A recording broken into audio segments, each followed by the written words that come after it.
Hey guys, good morning.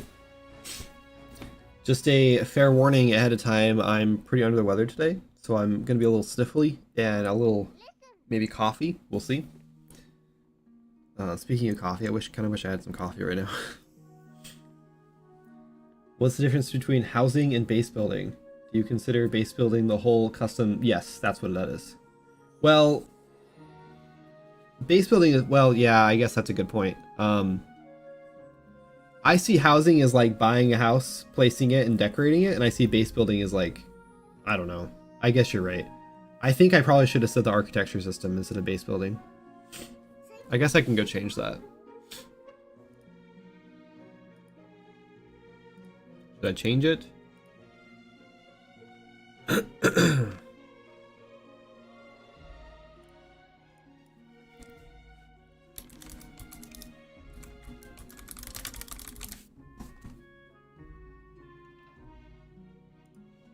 I changed it. I changed it to the architecture system, so it's more obvious now.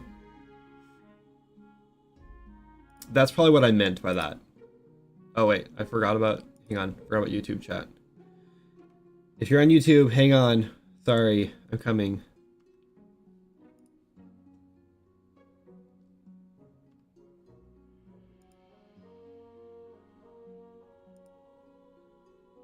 No one, oh, one person, Dopey.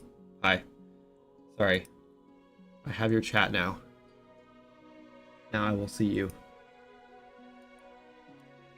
You'd think I'd remember because I had this whole blank space down my monitor. It's like a whole strip where I put YouTube chat. I don't know, whatever. Anyway, hi everybody. Thanks for the subs, appreciate it. DD. Welcome in, Red. Oob. Lieutenant. Love the name. Welcome in. Soupy, thanks for the sub, appreciate it. Iron Dragon just came to say a quick feel better soon. Thank you, appreciate it.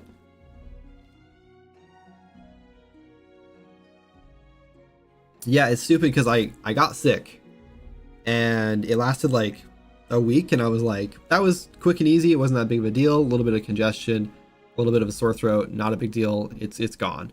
And I felt great for like 3 days. And then in those 3 days, Quinn got sick from probably me or Abby, I don't know. And then Jana started feeling it, and then Quinn's been sick for like a week now. And then I think just from taking care of him, now I've got it again.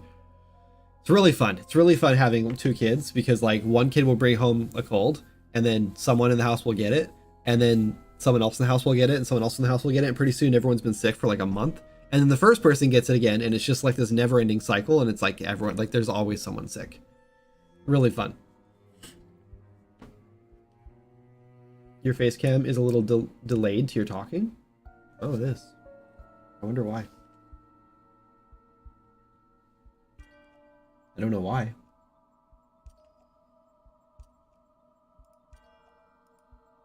Maybe we'll try that. No, it still is. The merry-go-round of disease. Merry Christmas to you too. Did you guys just hear that? Google thought I was talking to it and it told me Merry Christmas. I don't know. Have a good stream. See you later. Thanks. Merry Christmas. I don't know what that was all about.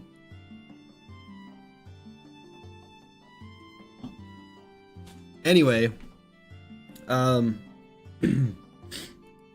been working on bug fixes for like 2 weeks now, and like basically ever since like before the update even came out, we've been like just kind of crunching to get bug fixes done. So it's been probably like, I don't even know, what day did the update come out? It's like the 15th, I think. So yeah, it's been at least 2 weeks now since I've been doing bug fixes, probably 3. So I was just like getting really burnt out. So yesterday when I was working, I was like, you know, I'm just gonna do something fun today. So I worked on Ryu's project for like half the day, which was nice. Been working on that more and more lately, which is nice. And then I decided to jump into Swords of Magic, and I was like, what should I work on? Because I don't know, there's a lot to work on going forward. There's a lot more Delver's Path stuff, which I want to work on, but at the same time, I don't want to burn out on that because it's important. So I'd rather burn out on something that's not important if I'm gonna burn out right now. And hopefully like switching back to that will be better. I don't know. We'll see. I don't know. My brain doesn't make sense. Hey, what's up, Akanta? Thanks so much for the sub. Appreciate it. Christmas is always inching into other holiday territories. Yeah, no kidding, right? I think update came out the 18th since it was delayed. Yeah, I think you're right. It came out on the 15th for everyone on Discord, and then we did more bug fixes and added more content for the next 3 days. Which, yeah. So I've been doing bug fixes since even before that because I guess it wasn't as much bug fixes and more just cramming to get stuff finished, and fixing bugs. Because usually what happens is I get a feature done or something, and then we put it out to testers, and then while they're testing it, I'm usually working on the next thing, and then usually they come back with issues, and I'm like, okay, great, forgot about that or missed that thing or whatever, and then I spend a couple days fixing those issues, and then eventually we'll get it out and get it finished. So so I've been bug fixing on and off since like probably the beginning of the month, to be honest. So yeah, skill trees are the next priority after Delver's Pass is finished. We still have a little more stuff to do on Delver's Pass. Mostly just the Rivari stuff. There's a whole Rivari storyline. It's not super long, but there is a Rivari storyline with a branching story quest. Sorry about that. I know some of you are not going to be very happy about this because it branches and it's so far in the game now that it's not going to be one of those things you can just jump on another character and run over real quick and do it, make a different decision. But there is a branching decision, and I love it. And you're just going to have to deal with it and figure out how to trade with your friends the things you want, because there's definitely like different rewards on both sides, and they're both really cool. I honestly do not know which side I would pick for my main character, so it's going to be a tough decision. Miss, thank you so much for the Prime sub, appreciate it. Or start speedrunning, one or the other, yeah. Should I start working on a holiday outfit for New Year's/Christmas? If you want to, sure. Yeah, we actually had a submission form where you could just submit outfits and even lore books whenever you wanted, and we would just read them occasionally and put them in if we liked them. I'm thinking about just opening them back up because honestly, there were a couple people from the Halloween contest that were just like brilliant. They were so good. So I was really excited about some of those. Yeah, so it would be nice just to have people like submitting outfits, and just having more things to put in the game would be cool. Not necessarily Halloween themed or Christmas themed, but just in general. time to just have 5 maxed out characters to do any branching thing in the game will have. Yeah, pretty much. At least 2. I think most of the time it'll be a branch of like 2 things. I don't think we'll ever have a situation where you can do 5. Maybe though. I guess the hero weapons were kind of like 5 different weapons. You just have to do it multiple times to get them all, or trade with other players. You have to find the one I created for Witch's Eve. It may or may not be in there. I assume you saw the announced the people who we chose. I assume you were in there. Dammers. I don't remember who we chose now. I'm bad at names too. Merry Spooksmas and Happy November. Yep. Have a free idea, reindeer jammies, so that's cute. That'd be fun. Superhero weapons. That's a cool idea. So,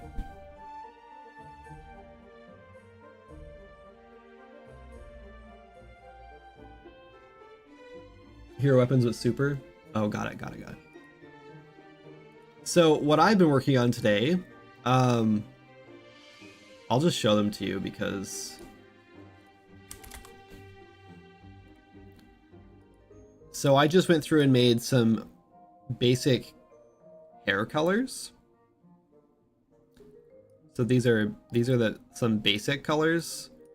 Some of these you can kind of already get just like with your basic races, but other times you can't get them because of race reasons or whatever, or racial reasons, whatever.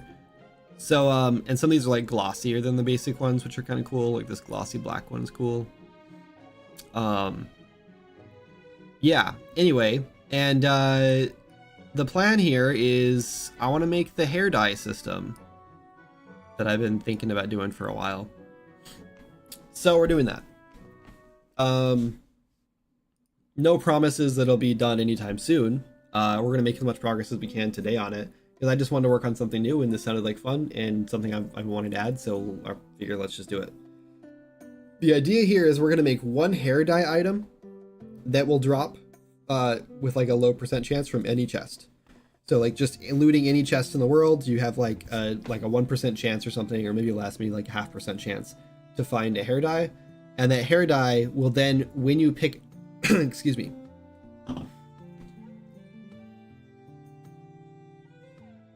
Sorry, it just randomly sneaks up on me.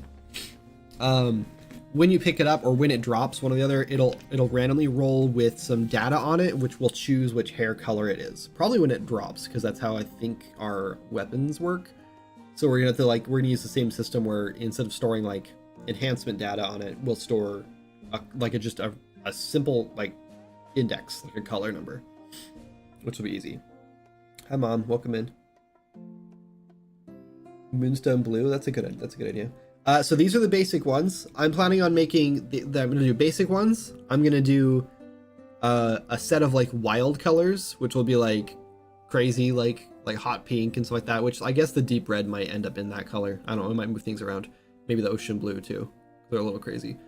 And then I'm also gonna do a set of two-tone colors, which will be like fades between two colors. Like for example, let's just duplicate this one and I'll show you what I mean. Let's call this like sunset orange or something. Just the first thing I thought of. And then we would do like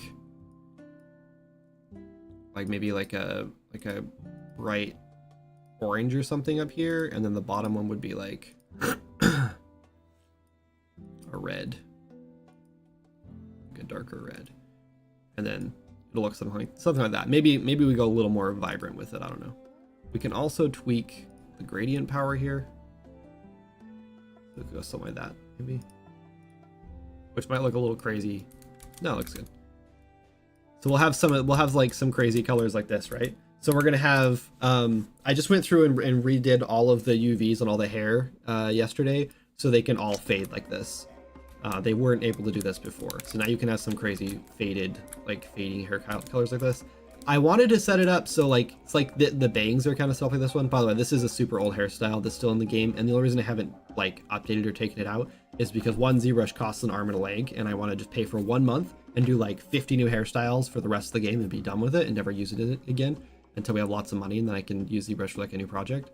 And two, because like some people really like this style, so I have to like go remake this exact style for them, and so I just haven't yet. It's even like transparent on the inside to save polys, which was like, it's like a 16th of the amount of polys that this hairstyle has, and it's not cut on the inside, whatever. Anyway, so I wanted to do things like this where like these bangs are like this is where like the new color is or whatever, and like situations where there's like the hairstyles where like there's like streaks through it and stuff. And I just decided it was just gonna be way too much work to try to make those dyes work on multiple hairstyles, and so I decided against it. My first thought was like, I'll just make a new like texture map for every single hairstyle with like 2 colors on it, or even like 3 colors on it, where I'll have like white and black, or I could do like RGB, like red, green, and blue, and then I could just like assign multiple colors onto those things or whatever. But I was just like, this is gonna be a lot of work to do this, so I'm just gonna do a fade. So we're just doing a simple like fade. Yeah, Astral is gonna be one of them. I've already decided that too.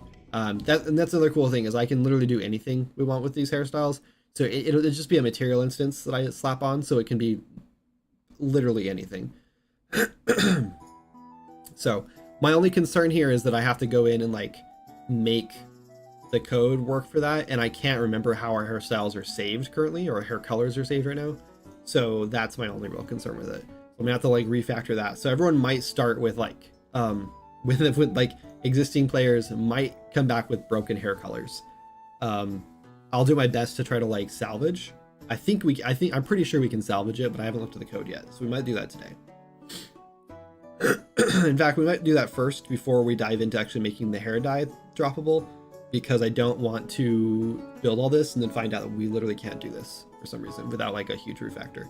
And I'm not doing a huge refactor for this. This is going to be a pretty simple thing. The heck, that's a thing? What's a thing? I think you might ever tackle hair dyes like Terraria does, one where the lower your mana gets, the grayer your hair gets. That would be awesome, but definitely not gonna happen. That would be really cool, but there's no way. Hi, Jana. Good morning. I haven't seen Jana yet this morning. I don't mind broken hair colors. I'll never dye my hair if that happens. Yeah, I can see that too. If it's broken, it'll probably just be that everyone gets a default hair color. That'll probably be what happens. Or you'll just get like the first hair color in your list, or the first hair color in like the dye list or something. I don't know how it's gonna work. We'll have to look at it. That's probably how it'd be broken though. It wouldn't give you like checkered hair or something like that. We wouldn't just like remove the material entirely. It would have material, it'd just probably be the wrong one.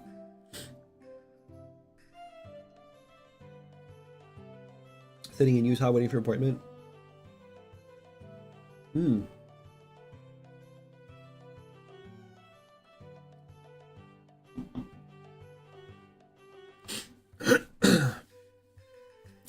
Anyway, yeah, astral hair can definitely be a thing, because we have this. I think it's the astral golem. We have this. So the problem is like you lose all of the detail with this one. So we could probably make a material that like, what's this one? Just black. Okay. We could probably make a material where this like gets overlaid, where it does the same thing, but hopefully. Oh, we've broken that, I guess. But yeah, I think we could do this, where it has that same cool effect on it. But hopefully we can do it so we can actually see some the detail on the hair still. So we'll just do like a blend or something. We'll try. That's the great thing, is I can use any material instance or any material I want, so we can make literally anything. We can make all kinds of crazy stuff. So 2 minutes of commercials. Ugh, that sucks. Anyway, yeah, so the idea here is that it's really easy just to make a new hair dye color, and then we just add it to a list. Ideally, I don't even know. I don't know if we have the asset registry in 426, but I just learned how to use the asset register to like fill out data assets and things like that, or like data tables, or like grab colors, or whatever, from a folder or like a file location, which could be handy for this, but I don't know if we'll allow me to use it. It might just be better to go through a data asset or a data table and just set them all up. That's probably the plan right now. But yeah, I had GPT to just generate me a bunch of color names, like Frostfire, Electric Forest, like random things, just to like get my brain going. And I've added like 5 or 6 other ones on top of that, just for like the basic colors that I thought of as I was going. But yeah, there's gonna be the two-tone ones. There might be a whole glossy set. I haven't decided, because I really like the glossy look of these. What is wrong with this one? I can't even select this anymore. There. I really like the glossy look. Not on that one specifically, but this one. The glossy looks really cool. So we might add like a whole glossy set. Or I was actually thinking we might just do a glossy slider when you're choosing your hair, which I could just save then, because it's really easy to just change this roughness. Right? So you can just make your hair as glossy as you want. We might just do that. Haven't decided yet. So. Anyway, and then we're going to have magical colored ones too. Because like, for example, this one, we could do, not like that. That's not how we do it. Hold on. We have this, a Fresnel, which I don't know how to turn it on. I'll have to remember how to use it, but this thing? No. This. There it is. See how it has like that like glow to it? You can see it a lot right here, like that pink. We can make that whatever color we want. You can make like a orange, and then you have like this cool like effect to it. So yeah, we have like lots of cool things. How do my alert sounds? I don't know. I just turned on the stream. I didn't touch anything. So if it's broken again, I don't know. I'm about ready to I'm seriously ready to like just spend a day and just move everything over to to another thing. Hey, Furia, thank you so much for the support. I think you signed up on Patreon? I think? I don't know what that popped up for.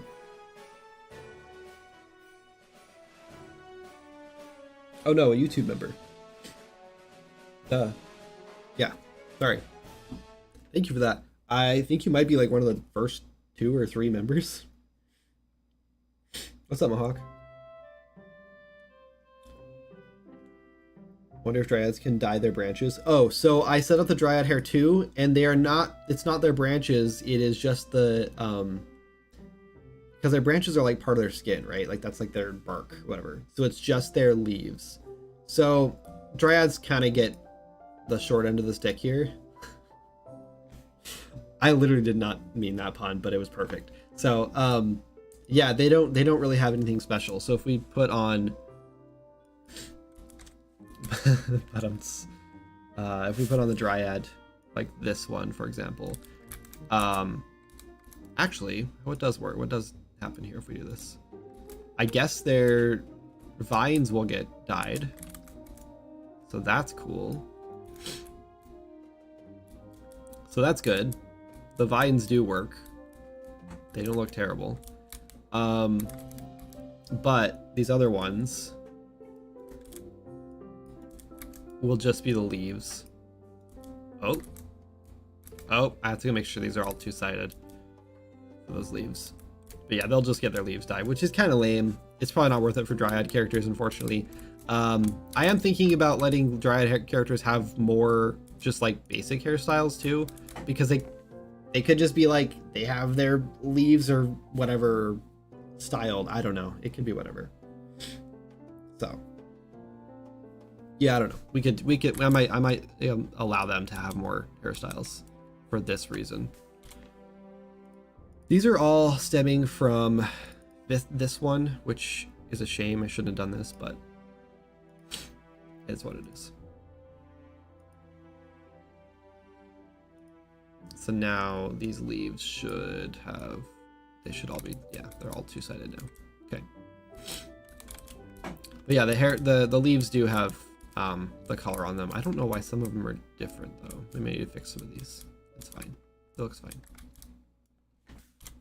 So, oh, I don't think I did this hairstyle. Oh, you know, I think this is already done though. This one already works, I think. Yeah, it does. So that one's cool. That's a dryad hairstyle. Oh yeah, and I did these flower ones, which should be cool, I think. Yeah, these ones will look good when they're like dyed. You can use whatever color you want. Right now they're just like stuck to the one earth flower color, but now you can dye them. You should be able to. And these white ones, these white leaves, actually I don't even know what these colors are gonna be. I don't know. I think they because they don't get dyed. They might just be green or something. I don't know. Anyway, yeah. So before I start feeling like I don't want to be on stream anymore, which I feel like is sneaking up on me, let's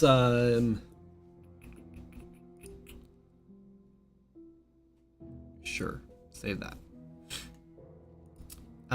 So the first thing we need to do is look into how we're going to display all these. So let's go look at our style shop widget. This is the character creator one. There's another one.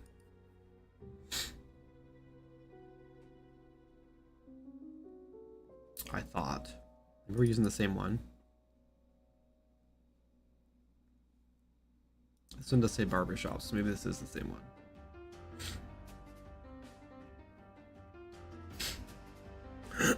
So the colors pop up on the right side over here.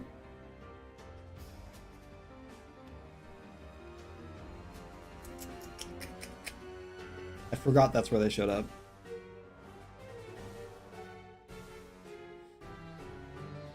I think I definitely like either hair, like actual hair on dryads, as well as their branches, or just the possibility to add more leaves, because the 1 to 2 leaves feel a bit empty. Yeah. Yeah, that's true.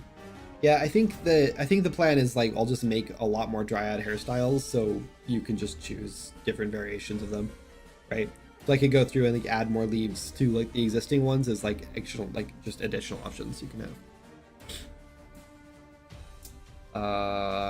Good morning, Quinn, I hope.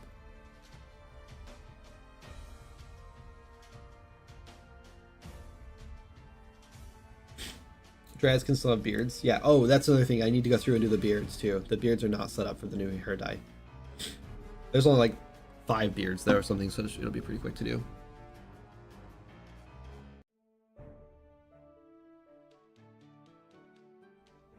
Sorry.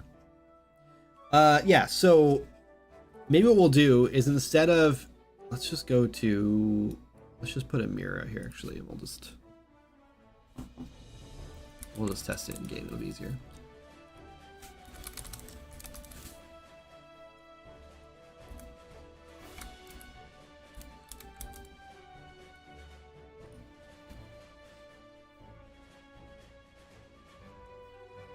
I like how Kendra just knew. Must happen often. I just knew that either she'd... Hi! You wanna come say hi? Come here! He loves the green screen.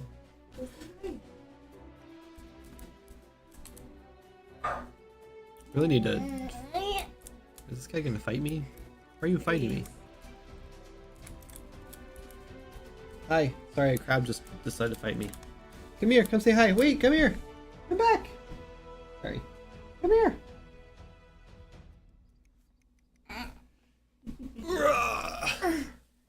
Say good morning. You slept 8. It's almost noon. Can you say hi? Look, say hi to that camera. Good job. You guys want to hear? He's learning to talk finally. Can you say cracker? Say cracker. Say dada. Now he's not going to do it. Of course not. Can you say dada? Can you say no? He's camera shy. I don't think he can be camera shy. Oh, you see where I got it from? Okay. I'm sorry, buddy. It just sucks when they're sick because there's like nothing you can do for them. And you don't know how they feel, so you don't know if they need Tylenol or not, or... Ah, poor guy. Alright, go play. Love you. Have fun. Can Quinn say Quinn? No, not yet. Okay, so when we... Oh, we can't even change our hair here. Well, so you have to do it at a barbershop. Okay, so let's do...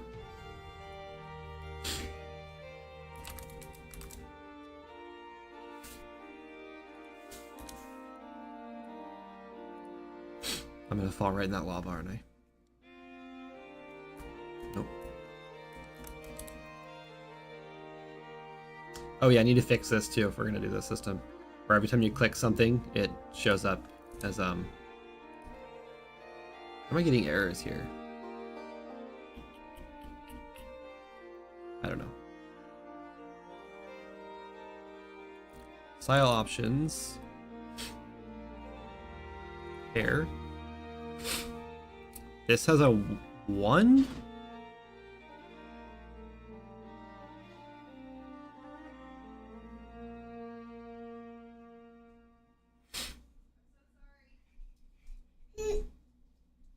We have orc styles. There you go.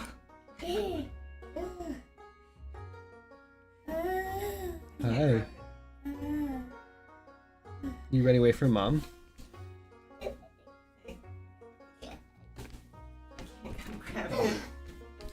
Come on, buddy.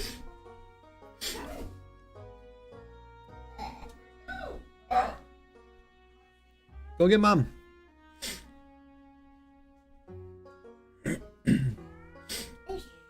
So we just saw who was talking in the logo screen. Oh no.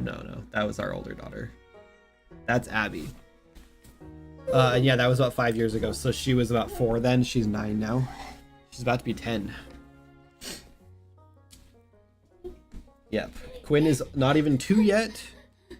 He does not have any voice lines in any games yet. But as soon as he starts like talking, we're probably going to record him saying a bunch of stuff so we can start using them as well. I'll probably redo all of my alerts and stuff on Discord or on Twitch as well. for like 5 years ago, so I don't think Quinn was old enough to at the age of -4. I guess -4.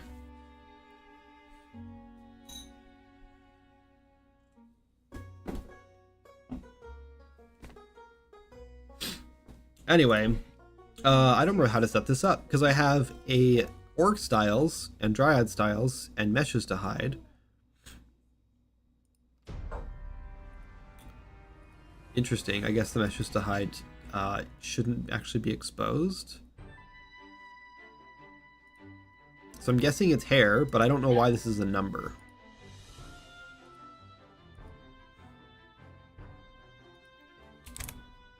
Let's just set it to 3 and see what happens. I have a feeling it's just going to show one hairstyle and it's going to be like, yeah. Oh, there's nothing there.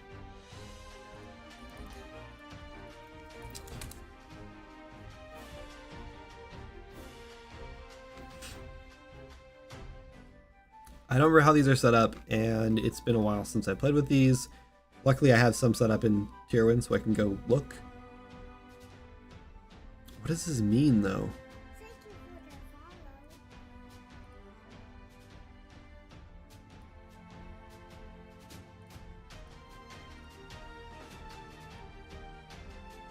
Wait.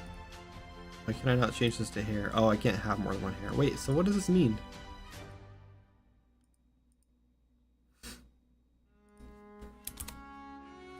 I have no idea what the map is for, what the zero is for, because I can't add more than one hair.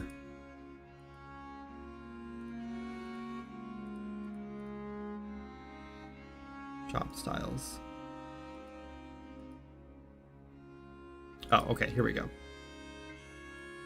Okay.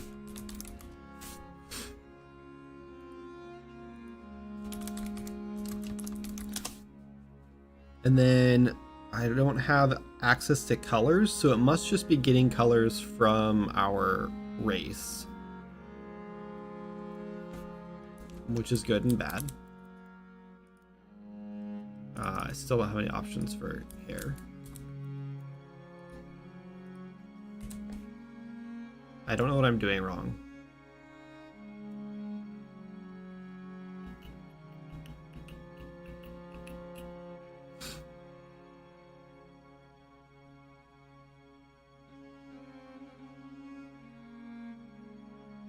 Okay, let's look at the code. I didn't want to look at the code because I just assumed it was going to be easy to set up, but I guess not.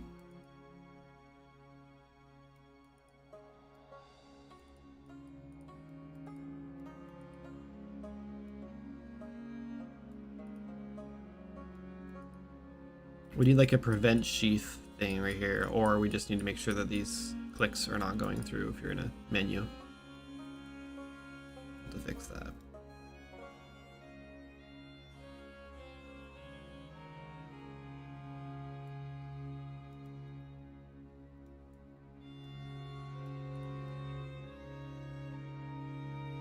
Surprised we're still doing this.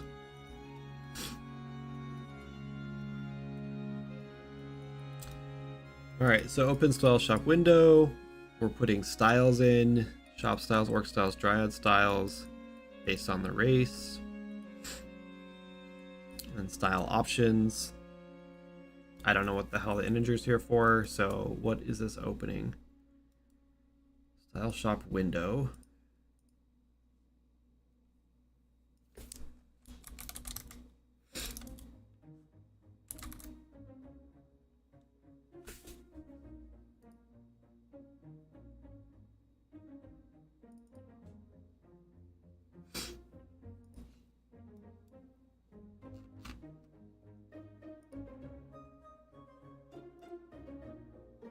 Oh, maybe this is the cost. That number is probably the cost.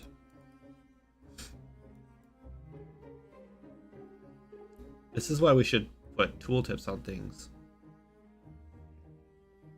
What if there was a tooltip on this? There's not.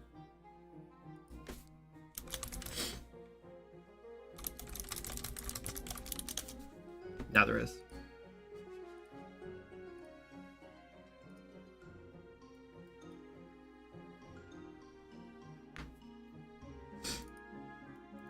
So if it's a wardrobe, it's showing your clothing, hat, and mask. You cannot dye your own hair. You have to go to a barber shop. I think that's great. It's fine. All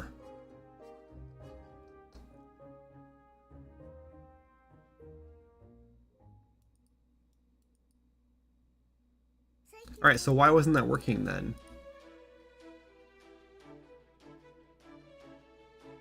Style options, hair 0, dumb hair is the option, and that's the mesh.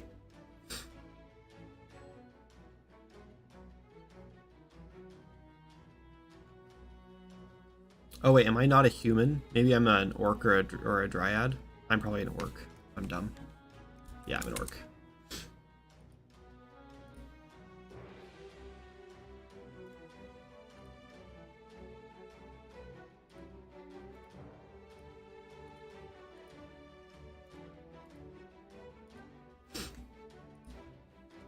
Let's just make sure this works, and then we'll go from here.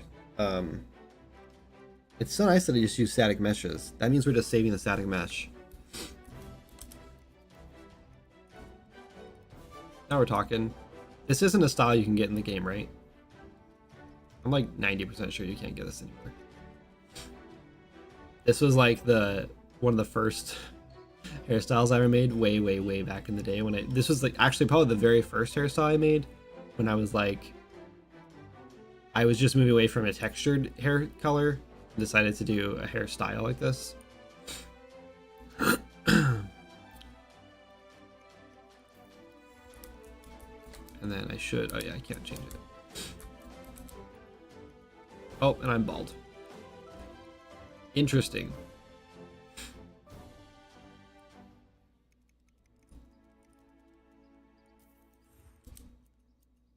It doesn't actually save that.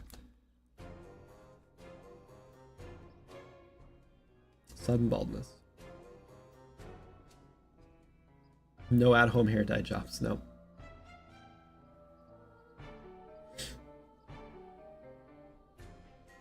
Missing a barber? Ah, that would be it. Sorry, Unreal is frozen now. It does this sometimes, just randomly.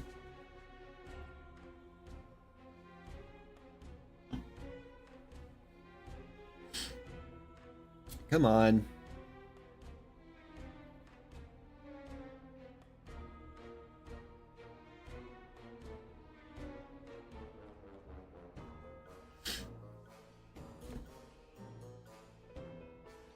It's taking its sweet time.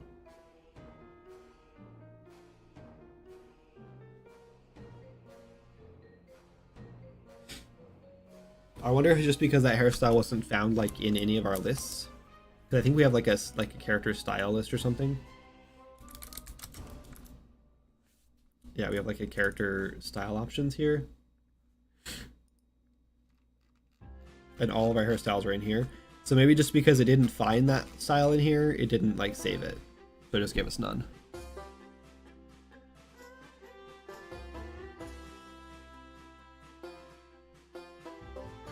Sorry. Anyway, oh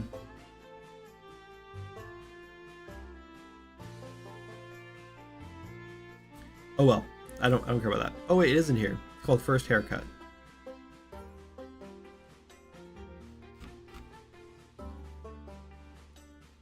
And then here are all of our colors.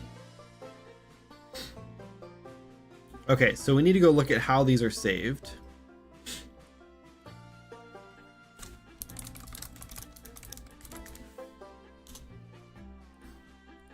Pretty sure we're initializing all of our data through the player component, so we'll just go look at how this gets loaded in.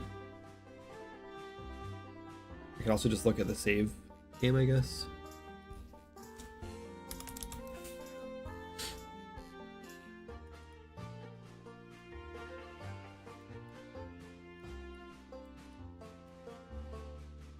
We also need to think about how we're going to save these styles, or these hair dyes.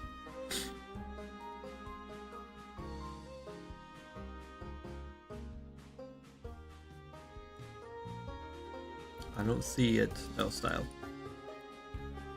Hair color. So it is a number, probably a byte.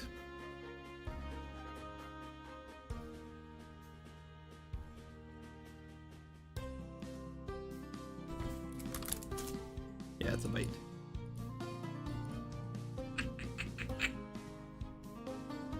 Bite can go to 256, I think, so that should be fine. We shouldn't need more than 256 hair dye colors. But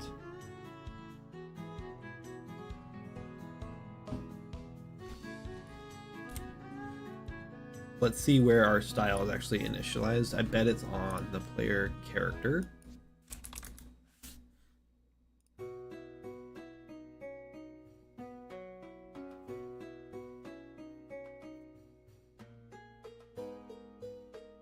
What's up, Yaku? Welcome in. How are you?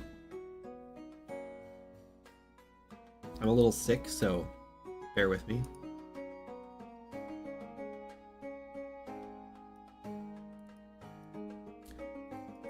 This, I want to rebuild this because I know this is broken, but I don't have time for this right now.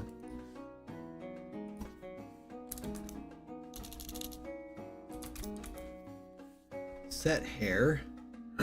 Set hair color. Oh, the skin. Set skin color. Set facial hair. Set skin color. Set hair.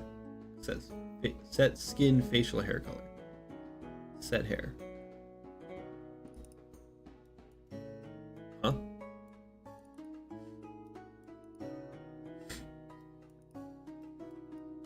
Set material.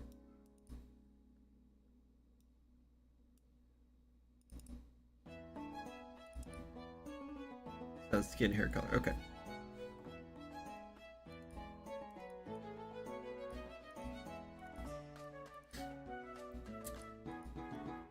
We are getting race features from this.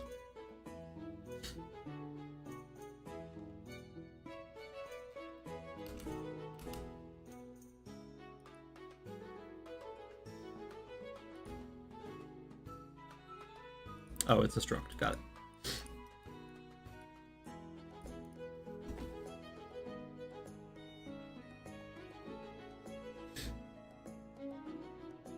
Okay. So what we'll do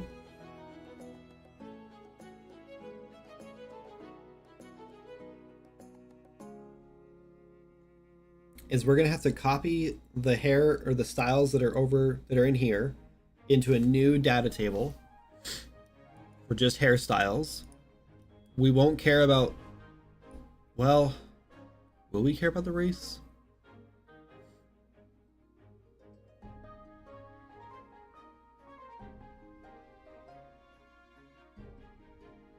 This is where things are probably going to break.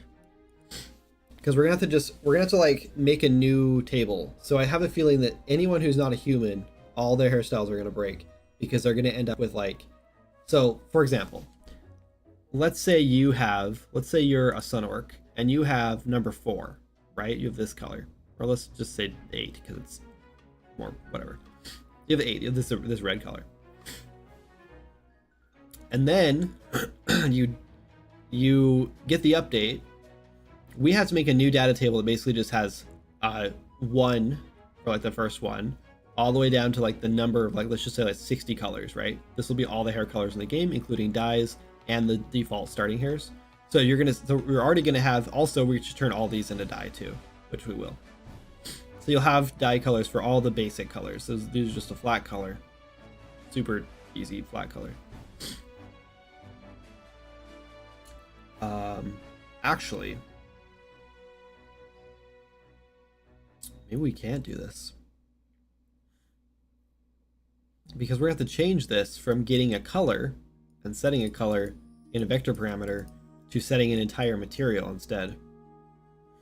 And then we won't have a color to set. So we're going to have to redo that. So it can still be a number, but it's going to have to pull from a data table and set a material instead. Which means if we want to keep the original hair colors in,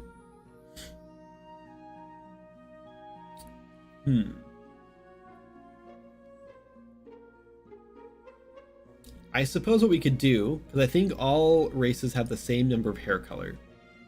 They all have 9. Yeah, they all have 9. So what we could do is if you have index 9 or higher, then we pull from, so we'll just check this style. If this is greater than or equal to 9, then instead of pulling from this, we'll get a new data table that's like hair dye or whatever color. And then the race color won't matter, because this will just be a branch at the beginning. Race color won't matter, or race won't matter, because we won't have to worry about different colors for race.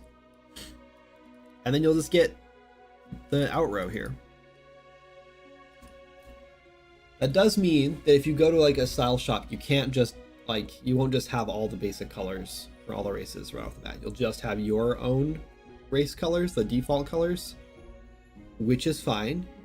And then you'll have all the different hair dye that you collected. Using a single data table for that? For all the race colors? Yes. And I'll be using a single data table for all of the dye colors too. It doesn't make sense to split it up.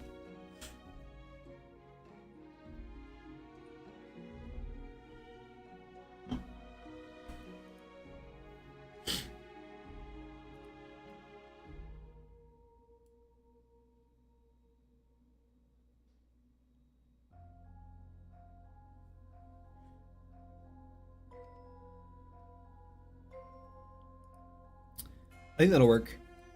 And then we'll just set the material instead. So this will just be when we load it, and then we save it, we'll just save the number. So that should be easy.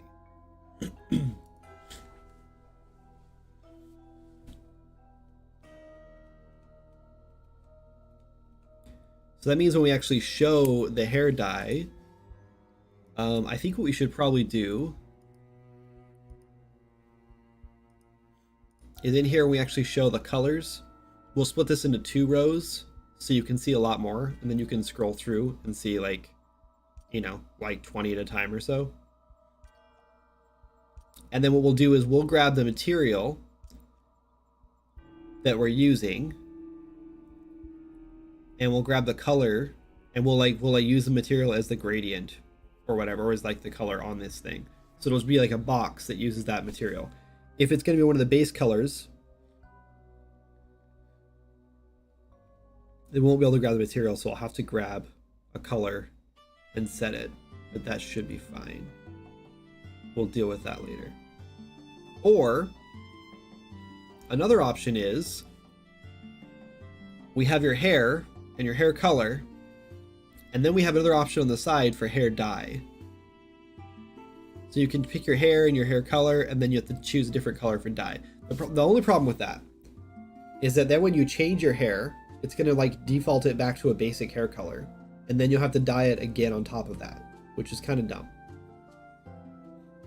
So if you already have like the color you want, like the dye you want, and that costs like, let's say 200 gold or whatever, and then you just want to change your hairstyle to like a different style, you're going to pay that 200 gold again to dye it again once you change your hair. So maybe what we do is we get rid of this color for the barber shops, and we add on a color like a hair dye thing right here.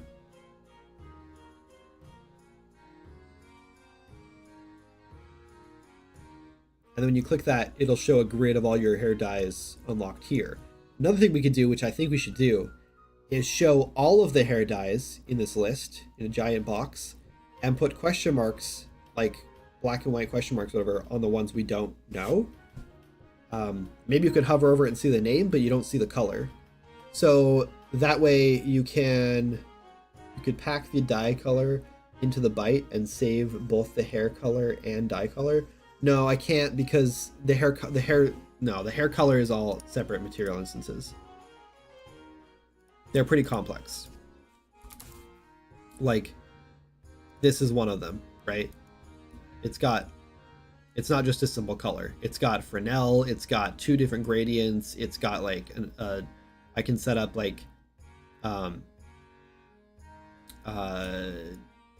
emissive power, like all kinds of stuff. I can do all kinds of stuff on it. For example, we could make this glow,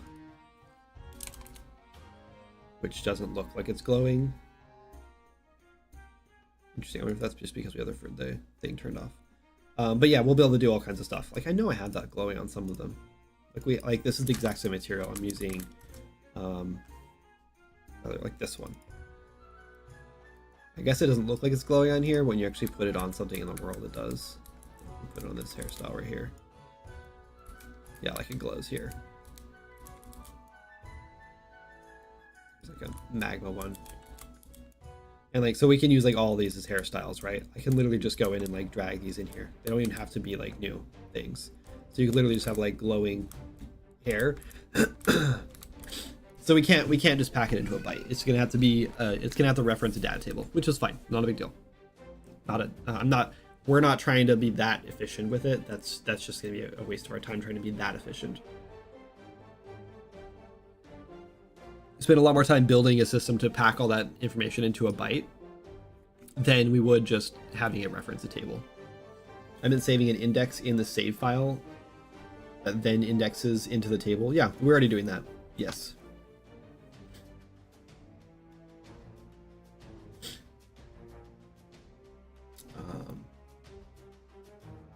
Dropping to ask how long it will take for you guys to read and go through the poll.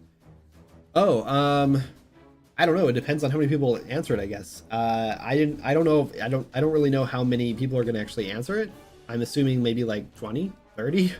I'll probably be looking at it when the stream gets over, to be honest. So I'll be reading all the answers as they come in, probably. I think there's a way to like tick off the answers I already looked at, so I can just look at new ones that come in, I believe. Or I might be able to sort them by date. I'm using a new system for it, which is kind of cool. Or a new tool to make the poll. We're just trying it out. See if we like it. Talking about barbershops, when I look at the mirror in Sleepy Haven next to Barnabas with the Witch's Eve outfit, it shows barbershop in the tooltip. Oh, interesting. It should say wardrobe. I'll have to take a look at that.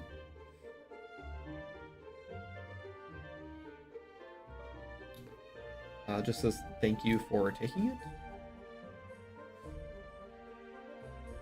Yeah, it won't say on there. I can check on my end.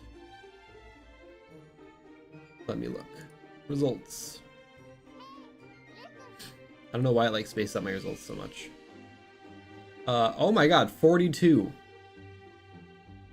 42 people have already taken it. Sorry, game program mind is running. No, I get it, Sean. And I love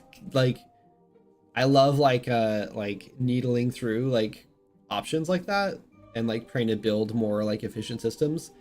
I've just learned the hard way that in this project, there's already so much like bloat and so many situations where we've like duplicated code or like just done things like in a poor way or like a very non-abstract way where like I can't like you reuse the code in any way anywhere, unfortunately.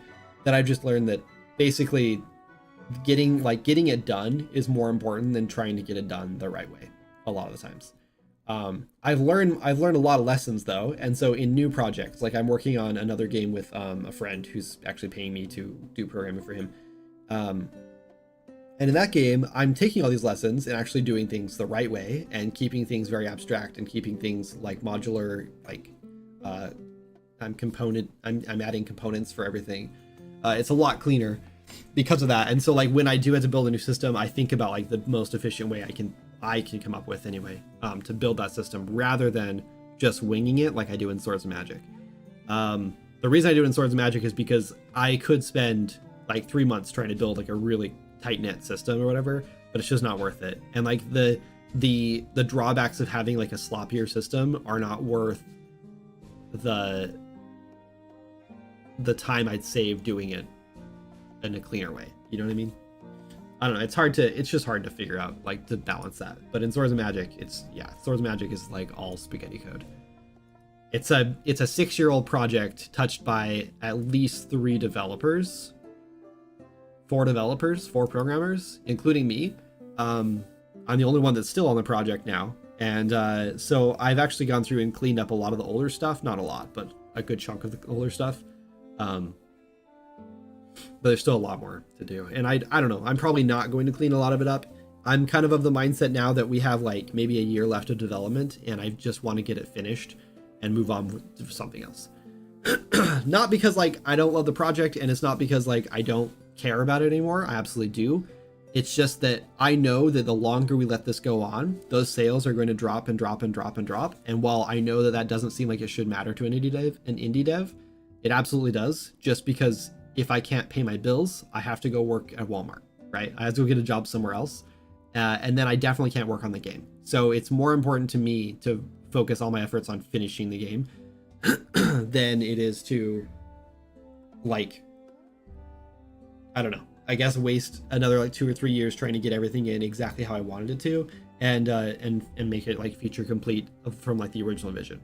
So I know we have a couple of people who are like really mad because we're cutting like zones and stuff and talking about adding them later as DLC. But the reality of it is that until you're in this position where you like are relying on a game sales to make like feed your family or whatever, you will have no idea what it's like to like have to balance that. And it really sucks because I went into this because I was passionate about it, and now like money is a huge driving force now, unfortunately. And it's not because I want it to be. Like, I'm not greedy. I'm literally just need enough money to pay bills. And that's like all we make anyway. It's not like we have enough money to just like, you know, take a trip to Paris or whatever. Like we're not like royalty over here. So anyway, sorry, I'm just trying to justify because we've had some haters recently and it's been frustrating me. So anyway, sorry, tangent over. I'm done with that. I don't know what those errors for. I'm pretty sure it's the style shop's not set up correctly. And I should have checked that, but I didn't. So it's fine. I will run into more of those errors later if they cause problems, and then I will fix them then. Anyway, moving on. So we know how to save them. We know how to reinitialize the hairstyles. The issue we're going to run into, I think, is just... Actually, I don't know. I think we're all good. I think this is going to be an easy fix. We just need to make a data table, and I think this should work. And then...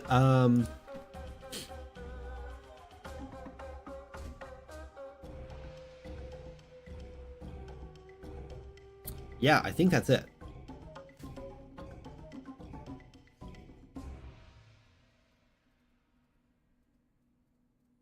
In that data table, I think we'll just get the color name, and then the actual color material.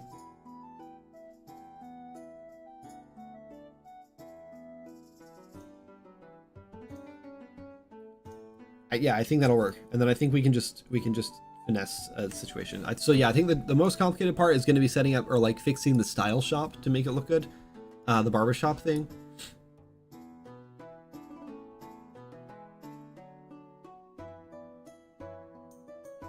Oh. Also, we need to be able to dye your beard a different color, so we're going to need 2 different hair dyeing sections. So we'll probably have to do.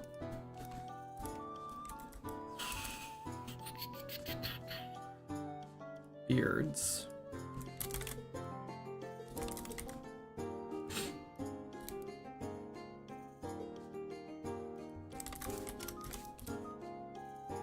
I think we definitely need a lot more beards. I need to go and make like 15 new beards.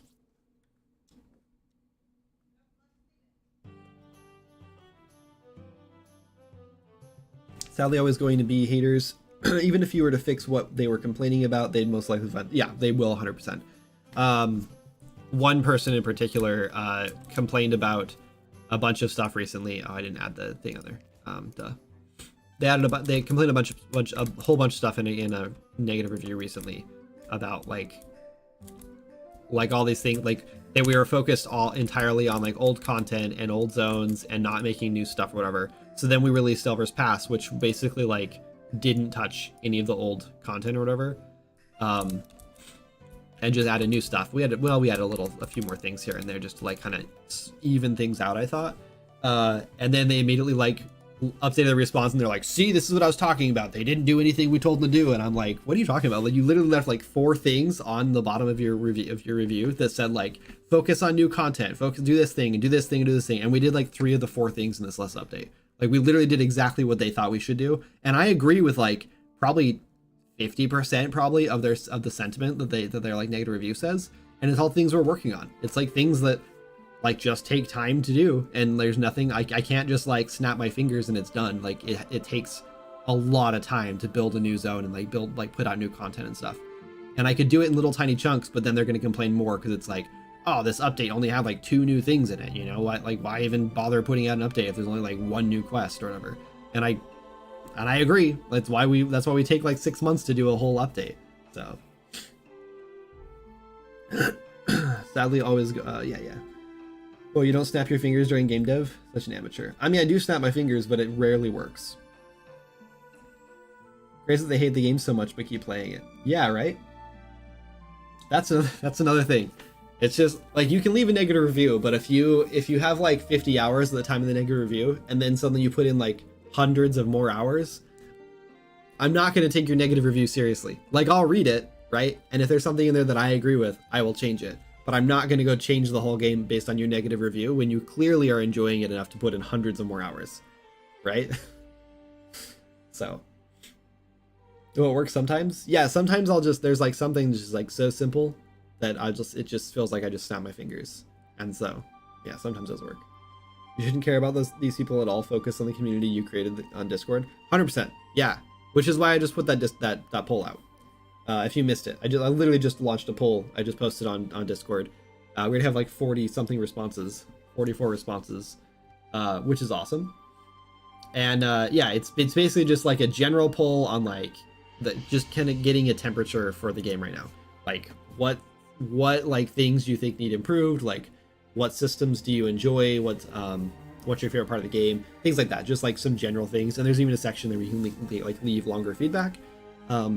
And you can do it anonymously. I didn't ask for any information or whatever like that from you. I guess you could leave it if you wanted me to reach out to you.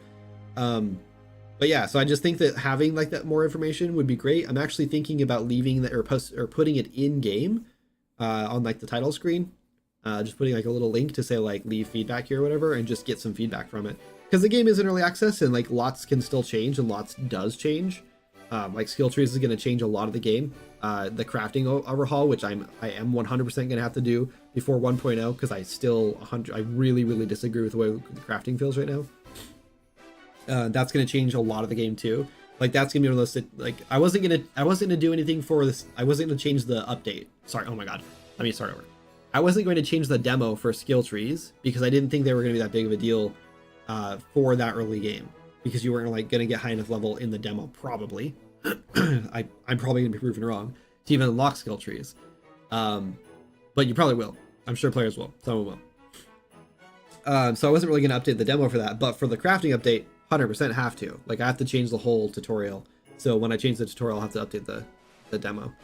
So that's gonna be a pretty major change to the game. Like it's gonna really change how you craft things and why you craft them, which will be good. It'll be a good change, I think. So. I only need to leave negative reviews if I play a new game for less than 2 hours and it's either extremely buggy, unfun, or not what they promised. 100%. Yeah, agreed.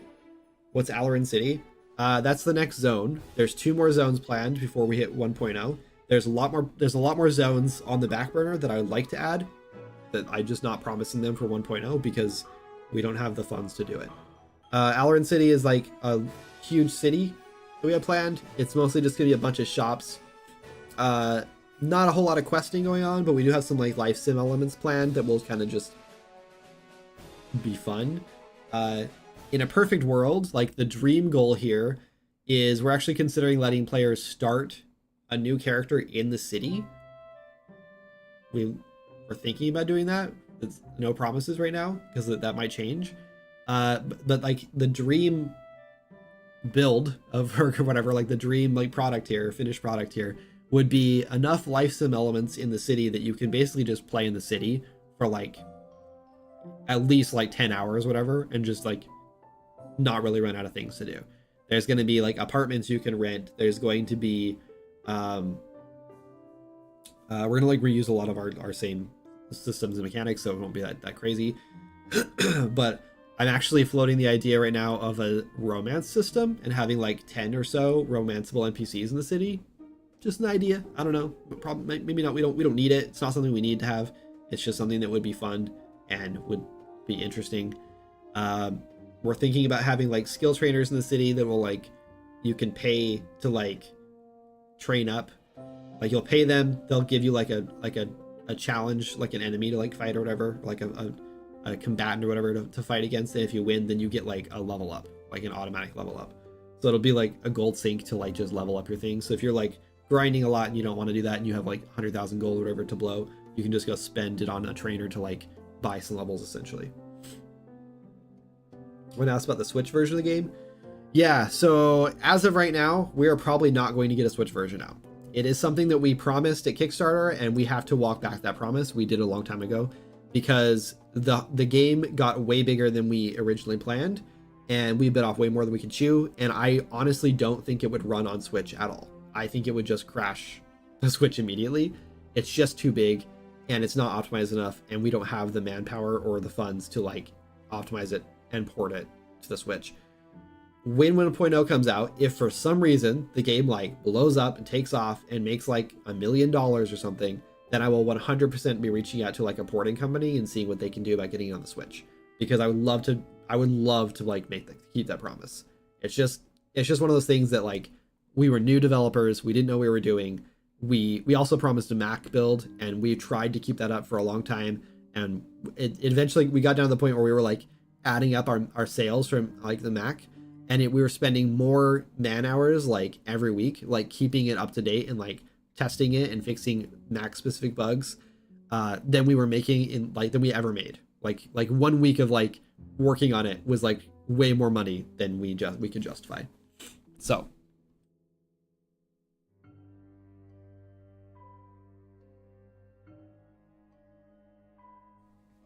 yeah, so anyway, the Mac build was another like thing we promised that we just couldn't do. So going forward, I will not be promising things like that with game projects in the future. These are just things, they're lessons we learned. That said, I would love to get this on consoles one day. So there's a possibility that like maybe like next gen consoles, whatever, can run it without like blinking an eye, or batting an eye, because even like today, like the 4K like graphics cards that came out, relatively recently. Like if you're running one of those, like you can get 120 frames in Swords of Magic, like no problem, right? Like you don't have to like worry about it. Like you don't have to break a sweat. Your computer's just like, yeah, what is this? But if you're running like my computer's still running at 2070, and I only get like maybe 40 frames per second. Which is fine. That's like around our target. I mean, like obviously it would be ideal to be 60, but we're fine with 40 on like our target hardware, which is around a 2070. That's like our like recommended specs, and like 45 frames per second is like our target like FPS because of that. So we're fine, I think, right there. But if you go to a Switch, now we have to like change a lot because we cannot run all this stuff on Switch. And if we have to like remove all of our post-processing effects, stuff like that, to get it to run on the Switch, I don't know if it's worth it, because it's gonna look like ass, Honestly, I think skill trees will be the biggest game changer for folks that are on the fence about getting the game. Adventuring and questing, I think, feel great. Thank you. Yeah, I think so too. I think skill trees are, so there's two sides to this game, right? There's like life sim, farming, cozy, like building, decorating, talking to NPCs, doing quests like side of the game, and then there's like the adventure, combat, bosses, dungeons, stuff like part of the game. And that was always kind of like secondary. Like obviously like the game is like driven around combat and like questing and like fighting monsters and stuff. But it was always kind of like secondary because we just thought like we'll just keep combat simple. It doesn't need to be complex. And the more and more like we added to the game and the more bosses we had, the more players we had, the more people wanted more complex things. And so we started adding more complexity. So we redid the whole magic system. We added like the combo systems. Now you can have like combo attacks and stuff. Not, you know what I mean? So yeah, we added a lot more stuff. And I think we got to the point where it's like we have a lot of that life sim like building stuff, and we have a lot of the combat stuff, and we just needed a little more. I don't know, we just need to balance a little better. I think Alarin's going to add even more life sim stuff, and will not really add anything to the combat stuff, but our skill trees will definitely add a lot more for players who want that more depth in their combat. The Switch 2, Yeah, so when the next gen consoles come out, there's a good chance that we could port over there without much hassle. The big problem is like if you want to port to like Xbox or PlayStation or Switch, you have to pay for a dev kit, and those dev kits can range between like the Switch I think is like $350, but keep in mind that I mean that was like last time I checked was like 2 years ago.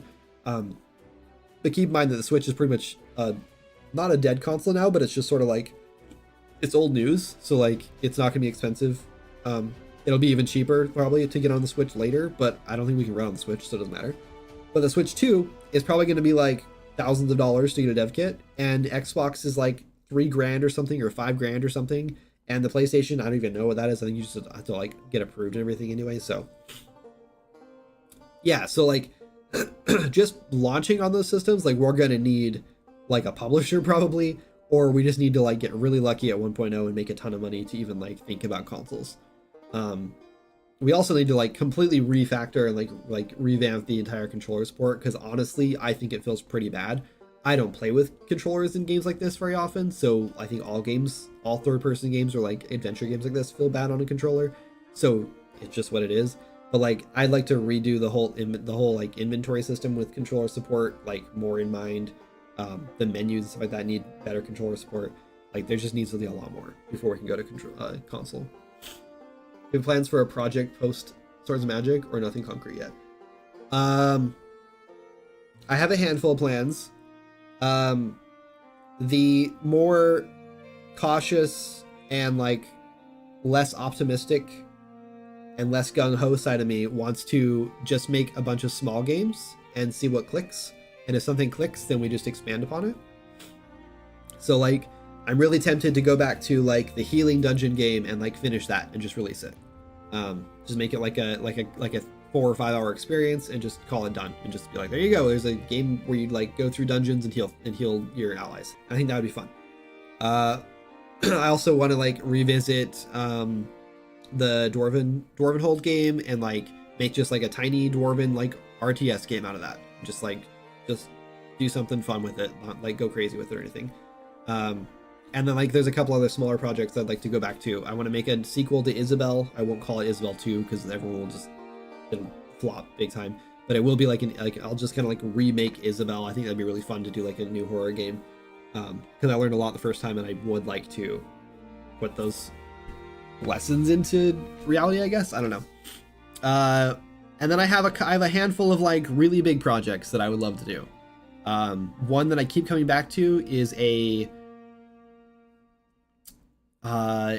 like a survival building crafting game, like think Valheim, except you play forest creatures like mice and squirrels and stuff. So think like Redwall or Mouse Guard, or what's the moss one? Just Moss. It's just called Moss. Yeah, I made a horror game. It's on itch. Check it out. So yeah, that's like the big project that I would love to do next. That would be like if I was like, okay, we have funding for the next like 6 months, whatever, or we have a publisher lined up or something, that would be the project I would do for that. And I would love to do that. It would be like the art would be way more like modern, I guess, but still very stylized compared to Swords and Magic, especially, or more modern compared to Swords and Magic, more stylized compared to any other game, I guess. And it would be like a base building crafting game where you play forest creatures. It would probably feel a lot like Swords and Magic, but with a much bigger focus on like building bases. So it'd probably be like open world survival crafting, like Valheim, right? Probably a handcrafted world still, like Ark. I really like how they did that. I don't like procedural worlds. I think they feel really like boring and bland. You're just finding like copy and paste things everywhere, or like the same thing, just like, you know, it's just like a noise mask that's just like generating the whole world. I just think it's kind of lame, so I wouldn't do that. But I would 100% do, I don't think it's called Mossling. I think it's just called Moss. I'm pretty sure there's a game on Steam called Moss that is you play a mouse. Yeah, it's just Moss. So think like this game. Much different style though. Let's go look up.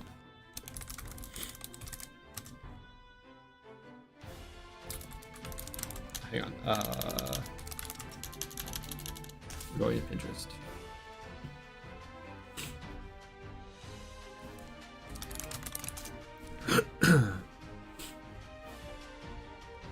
Think like, hold on, let me find a good example.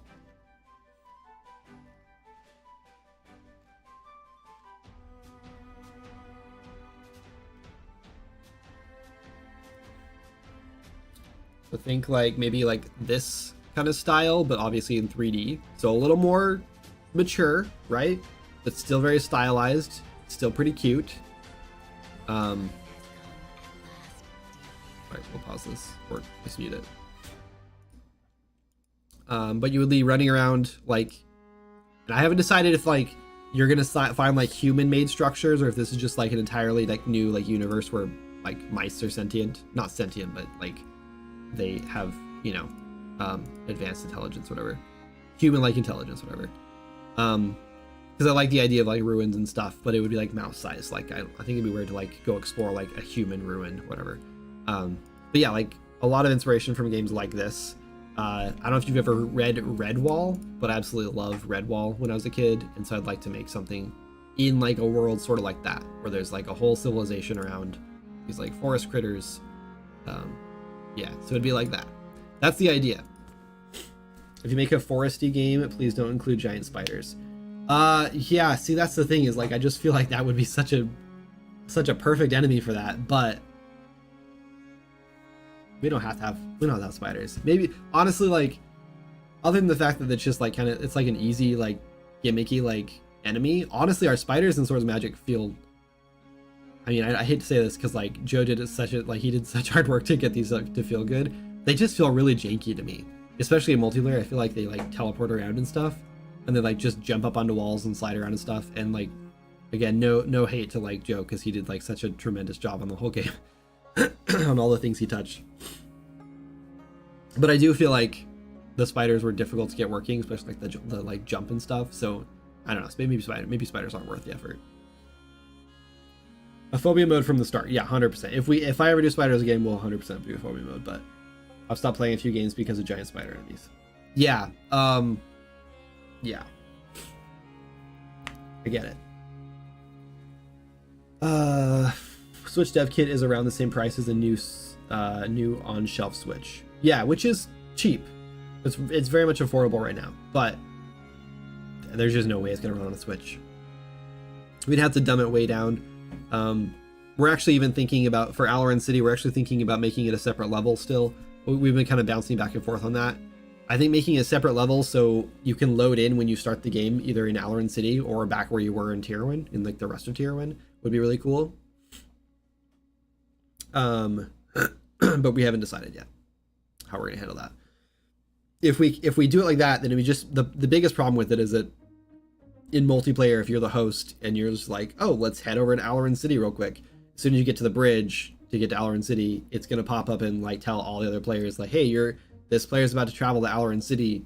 If you don't go with him, you're gonna get kicked out of this game and go back into your single player world. And then it's gonna have to load your single player world in, so it'll have to like kick you back to the main menu essentially. Otherwise, all players in the game have to go to Alaran City at the same time, because that's just how it's gonna work. And our game is very open and allows players to be all over the world at the same time, which is pretty crazy. A lot of games don't do that. They usually have like a tether of some sort. Actually, I guess a lot of like more modern games do a lot of that, but still, usually not like with a self-hosted like game like we do.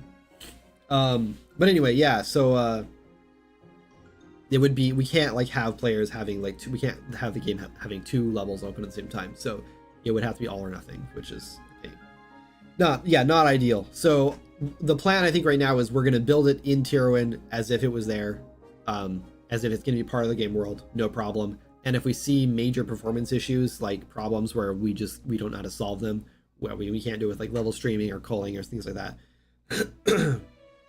then we're gonna have to make it a separate level, and it's just gonna have to be how it is. So I feel like it strikes a good feel, like Fantasy Life for 3DS. It's so far been one of the many things my kids and I like with my parents and siblings. Adventuring hits that feel we had with UO. Ultima Online, Cody. But yeah, thank you, appreciate that. I never played Fantasy Life for 3DS, but I heard really good things of it. In fact, I started hearing about it as I was starting to make this game, so there's not really any inspiration there, but I'd love to play it. But I really love life sim games. Like The Sims was like one of my favorite like games growing up. I had like the original Sims game, and I played like probably 1,000 hours on that. I was a little obsessed. Me and my siblings, I had to take turns because we had a one computer, in a whole house basically. And so me and my 3 siblings wanted to play at the same time. So what we ended up doing is we just built one house and like built like, or had one plot and then have 4 houses on it, which was a huge mistake. And so then everyone was like, I want to upgrade my bed. And I was like, you can't, we don't have any money for that. It was a huge mess. But it was so much fun playing The Sims. So, like, I love that kind of stuff. And I want to add more of that kind of stuff in the city. Plus, I actually started working on it on stream years ago. But I've had another game idea up my sleeve for a long time called City Story, which name pending, I guess. The name doesn't really matter. But it's basically like Animal Crossing, essentially, meets The Sims.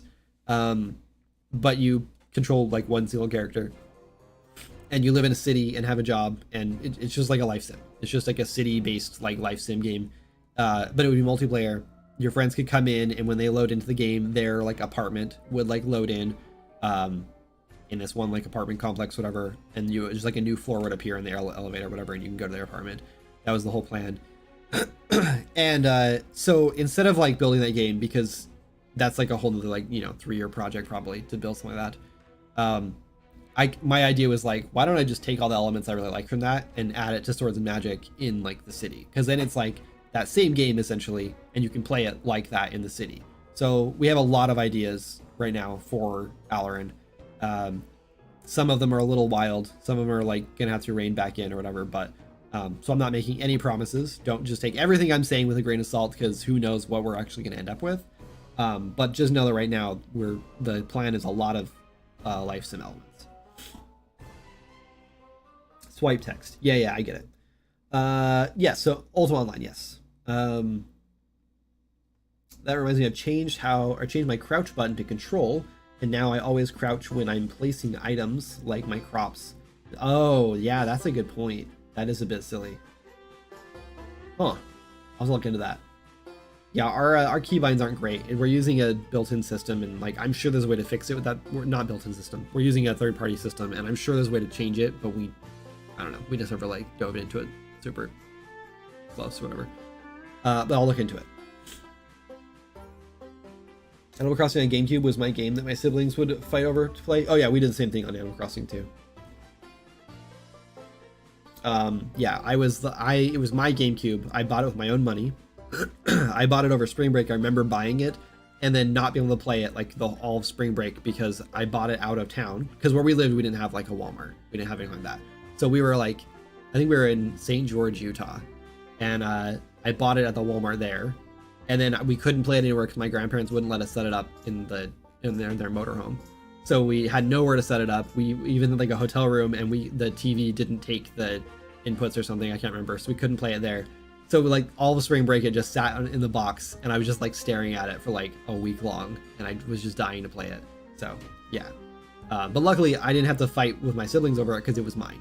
So I let them play. We played a lot of multiplayer games, but they didn't get to play Animal Crossing unless I told them they could. Your city game sounds a bit like Viva Land. I've never heard of it. I started making the city game on stream. If you've ever seen a commercial for Smiths or Fred Meyer, I think they have a bunch of it's all owned by, I think Kroger is what like owns them all. But they use these like noodly looking, like clay looking characters. They look so cool. They're like just like super cute, like random characters. They're all their commercials and stuff. And I was like, that would be so much fun to have characters sort of like that. Like these like wild looking, like goofy looking, like noodly characters in like a life sim game. So I ended up finding some on like the Unity asset store or something, and I bought them as placeholders, and it was like $5 or something. I don't remember. So I got like 2 of them or something like that for placeholders, and I was testing with that. Hang on. But I did it on stream. Scam likely. Anyway, let's keep working on this. Sims where you can have a few friends in your city and each build your own houses and visit the town together and stuff. Oh, really? Yeah, another big inspiration for me was, what was it called? It was a Sims game, but you were like in a little town. What's it called?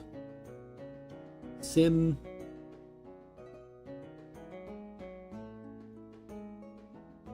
Why can't I think what it's called? Everyone's gonna yell at me right now. I know what you're thinking. I know you guys know what it is. It was on like I think the GameCube, maybe, probably GameCube. I literally own it on like EA or something, or Origin or something. I don't remember. But it was like a cutesy little like Sims game. It was a little blocky, and you had to like build buildings stuff like that in town for like different people, and it was really cute. Not Sim City. It's like no, it's not Sim City. What was it called?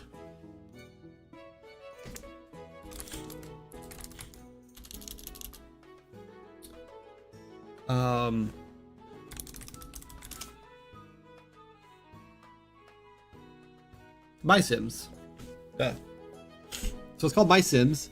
My favorite thing about the game is that you could build your own furniture, and it gave you like, you could like put it in like, put a little like furniture building like thing or something or whatever in your house, and when you interact with it, I mean, I remember, this is all just from memory. This has been years ago. I've actually played it somewhat recently, but I didn't get this far because life, you know. But anyway, you like interact with it, and then you get like this little grid, like there's like this box with like a 3D grid in it, and you can like place like materials, whatever, like wood and metal and plastic or whatever. I don't remember whether rubber and stuff like that. In there is like little cubes, and you like build your own furniture or whatever. So like some guy would be like, "Can you build me a chair?" And he'd give you like a basic template, and you just have to fill in the colored cubes, whatever, in that template, and then you could add on whatever flair you wanted to, which was great.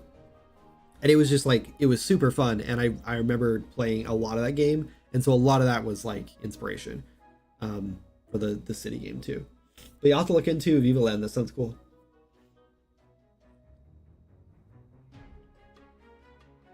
Yes, no, it was just My Sims. I didn't play My Sims Kingdom. I don't know what that is. Yeah, it was just My Sims. It was like a little town. The art for it is like super cute too. It's definitely dated now, but even for like being dated, it was still really cute.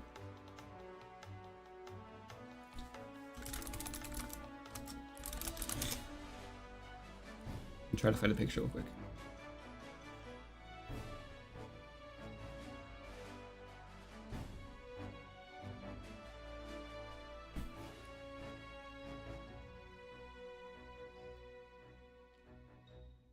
Okay, here's one. So this is like the furniture building thing. I didn't show a character, but so you just like have all these different like shaped blocks, and you can like place them in here, and like, so they give you like an outline of like the things you have to build or whatever. I'm assuming this is like a playpen or something. I don't know what this is. You like build that, and then you can add extra things or make it any colors you wanted and all kinds of stuff. But people were like building like all kinds of crazy stuff in it. Like, for example, I'm pretty sure this is entirely player designed. Maybe not all of it, but I'm pretty sure the majority of it is like player built. Probably not the apples. Probably not this, but maybe. Probably not the plant. But yeah, I don't know. It was super fun. You could build whatever you wanted. It was just single player, which was the problem. If this was multiplayer, it probably would have blown up. But yeah, anyway, that was, I'm trying to find a character. Here's some character designs. So like the characters are super cute, really blocky. I honestly kind of wish I would have gone a little more in this style for Swords and Magic and not done like cubes, but it's too late. Way too late. Anyway, if I had the skills to fully create a game, would probably be similar to that because I love that idea. Oh, there's a demo of a game I tried years ago. The actual game got abandoned, but it was like a cute adventure town builder game. You would collect blueprint pieces, put them together, build the blueprint or build the buildings after gathering resources and attract new townspeople. Yeah, that sounds exactly like how I wanted to build. So I've had a billion ideas for games, but recently I had an idea. The last time I was like, Swords of Magic is failing, we're not going to make any money or whatever, and we should just abandon it. And I did think that for a while. And then I changed my mind and decided we should just finish it instead, because I really need to finish it, or otherwise I'll just feel guilty my whole life. Anyway, but yeah, it was basically a spin-off of Swords of Magic. It would be like the same art and everything, you know, because it would just be easy to produce. And it'd be a survival crafting game, so you'd just be running around like, you know, building stuff in the open world. But the plan was that you were the first settlers in Tyrwin, and you were playing like the Star Children race or whatever, that like were the ones that built the original Astral Forge and stuff. So you were going to be building all those things that like become like ruins, whatever, that your player discovers in Swords of Magic. And the idea was that you and many other like Star Children were basically born from like meteorites, right, that just like hit Tyrwin. And so you had to run around and like collect them or whatever, like gather them up, like you discover them, and then you had to build them houses. So they'd ask for like certain things inside of their buildings, and you'd like use like the architecture system, but ideally like a more advanced version of it. So you could like build houses however you want, and then they would like move in once you had the right like objects inside the house. And then once they moved in, they would give you quests, or like let you buy things from them, or like things like that. So yeah, I think a lot of us have the same idea, and I would also love to make something like that, and play something like that. So this year, regular streaming time, I don't really have a regular streaming time, man. I kind of just stream whenever I feel like it, but I usually stream Tuesdays and Thursdays, and usually around this time I'm live. Usually, I'm sick right now, and I got over a cold, and I immediately got another cold because it went through our house twice, which is fun. And then before, like last week, I didn't stream at all because the update and me being sick. So this week, I just decided I needed to stream because it's been over a week since I streamed. So yeah, so it's my regular streaming day. I don't know what my regular streaming time is. I usually don't stream in the afternoons though. I usually stream when my daughter's at school, just because it's easier, because then she's not on the computer behind me playing and stuff. So just get the whole gang together after Swords of Magic is finished. I know. Yeah, I wish. Unfortunately, like whenever people ask me like what was your biggest mistake with this game or whatever, it's usually not like hiring people, but hiring people when we didn't actually have the money to hire people. Because as much as it seems like hiring someone will like multiply the amount of work you can do, it usually doesn't turn into that. And with a game in early access, like unless it's like Valheim, you know, where they're actually making like $1 million a month or something, you usually can't afford to hire people. Like I couldn't pay anyone like an actual like decent living wage really when we had people pay on the team, unfortunately. And so yeah, I couldn't imagine if I was actually paying people like, you know, $50,000 a year, like they're actually like worth. It's insane. I don't know how people did that. I don't even know how any indie studios can afford that at all. I don't know. But yeah, I don't know. I love the idea of bringing on another team and doing the whole thing again, and like starting a new project like from the ground up with a full team. But I would need a publisher for sure. I need a publisher that was just like, yeah, we got you covered. Hire anyone you want. We'll pay the bills, basically. That's what I would have to do. Swords Magic is amazing. Please don't forsake it. Trying not to. Family comes first, unfortunately. So like basically what happens is we're doing our very best to keep it alive and to finish it and just get to 1.0, and we'll move on to a new project then.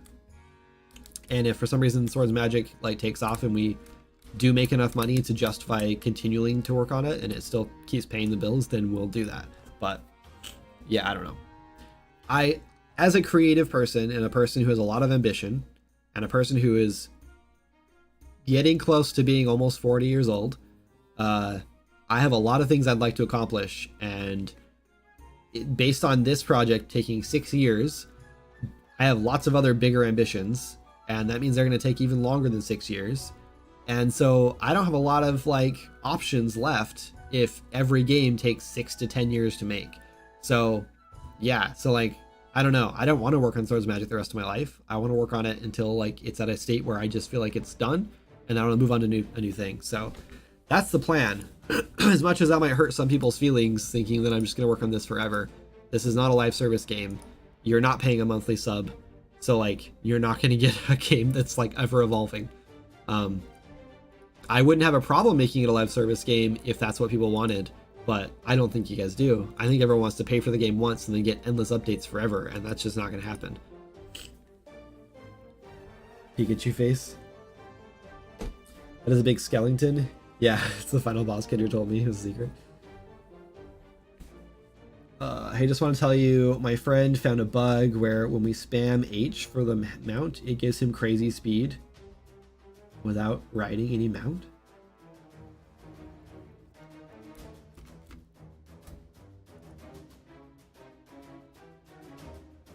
Go see if we can reproduce it in single player, and then we'll test it in multiplayer.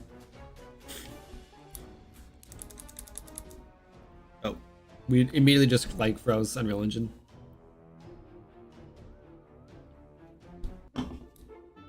Okay, let's just do a quick test because I'm pretty. Oh, not there. Wait, here. Our movement speed is 27. If we get off, we're back down to 10. So we got 17 for being mounted.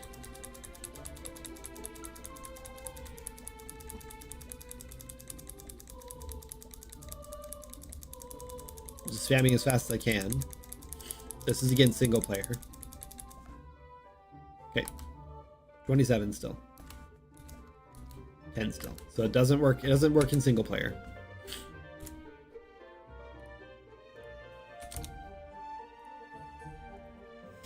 I'm playing the demo of your game. It is pretty fun so far. Thanks. Appreciate it. Yeah, the demo's a pretty good. I think the demo's a really good like taste of the game. Here's my thing about demos is like, so for example, Jana and I, let's just see, can I just mount while I'm sitting here? Yeah. Oops, sorry.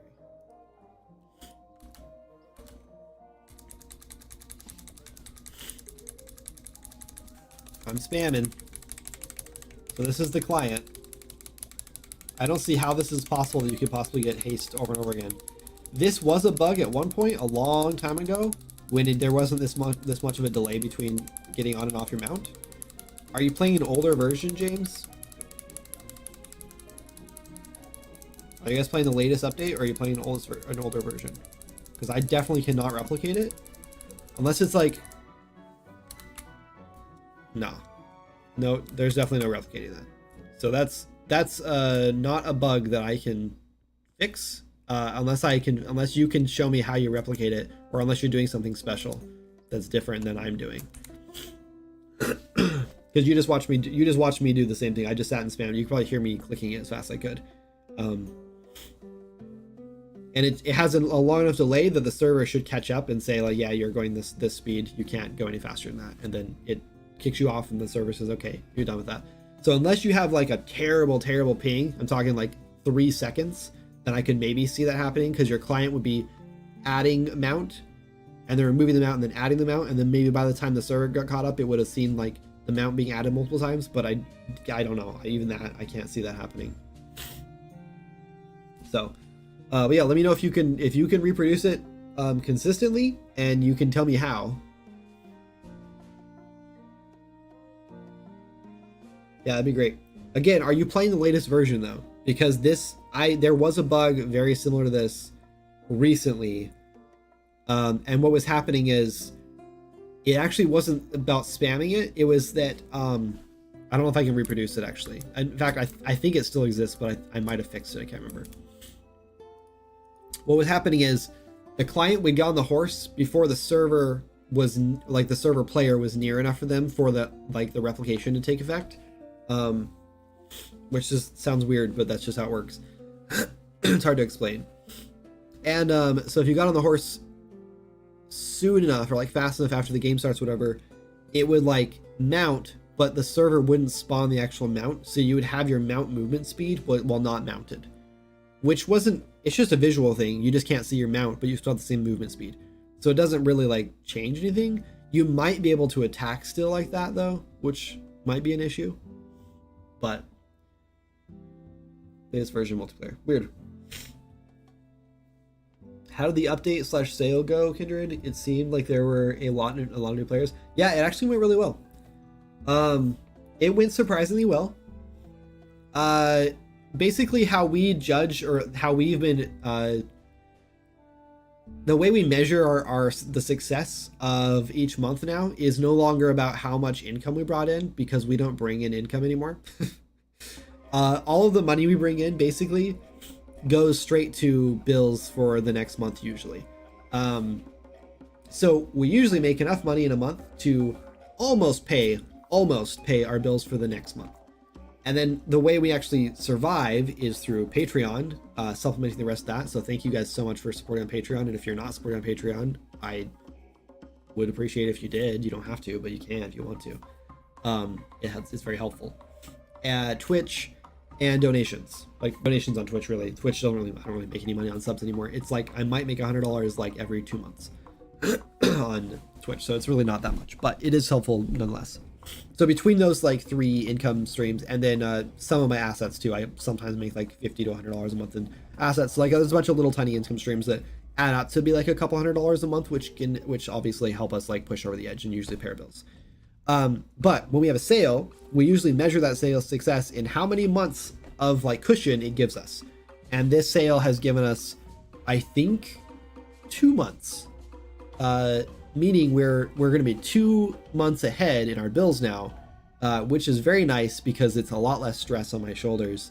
Because I don't have to like panic about like, oh my God, what if the game doesn't sell that very well this month and we won't be able to pay our bills next month, because we'll know we have that cushion. The problem is that come January, when the game is not going to sell very well, and February the game's not going to sell very well, and March the game's not going to sell very well, that means like somewhere in like summer or whatever, when we've had like this long drought or whatever, we're going to be out of money again.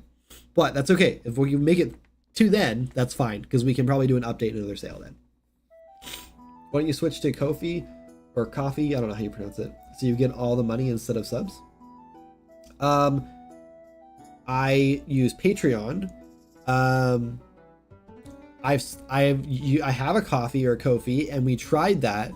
And while I have like, I don't know how many people we have on Patreon right now. Let's check. How many members do we have on Patreon? Get off my screen. 40 paid members and 116 total. So there's a bunch of people on there just like sitting around, I guess, which is fine. I wasn't like taking a jab or anything. It was just, I'm not sure. I didn't know you could just be like on Patreon to just like follow, I guess, because I don't post anything for people who don't sub, so they're not getting any value out of it. Maybe they've like unsubbed, but they just stay following in case they want to sub again later. Fine, whatever. Anyway, we have 40 people on Patreon. When I did Ko-fi, we had one person, I think, like donate one time, that didn't even like sign up, and I left it up for like weeks and was trying to push it, and I didn't get anyone to sign up. This was also a long time ago, like a couple years ago, when it was still pretty new. So maybe just do another light bar sponsor video. Do you know how much money I made off that, Dee? I literally got a free light bar. That's literally all they gave me. They just sent me the product for free.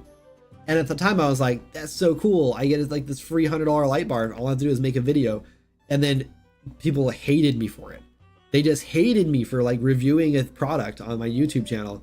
And all the comments were just like, what are you doing? I can't believe this is a Swords of Magic comment. What a sellout. And I'm like, guys, I literally got a light bar. All I got was a $100 light bar to make this whole video. And you hate me. Now everyone hates me, so I won't do that anymore. I got a free desk. I have a standing desk, and it's amazing. It's like a $700 desk. It's freaking amazing. And that was like a 30-second like ad read in a video. And that was like an offer I could not pass up. However, they reached out to me again from a different person reached out to me again to ask me if I wanted to do that. And I was like, yeah, I'll do another ad read for another desk, because Jana could use a standing desk. Like, she'd love that. That'd be great. And then when I reached out to them and I was like, yeah, I'd love to do that. I think they might have like went and checked to see how well the last one did, because I was supposed to get commissions on those. I didn't get a single commission check. I didn't get anything. So I don't think they made any money on that desk. I think they lost money or on that ad read.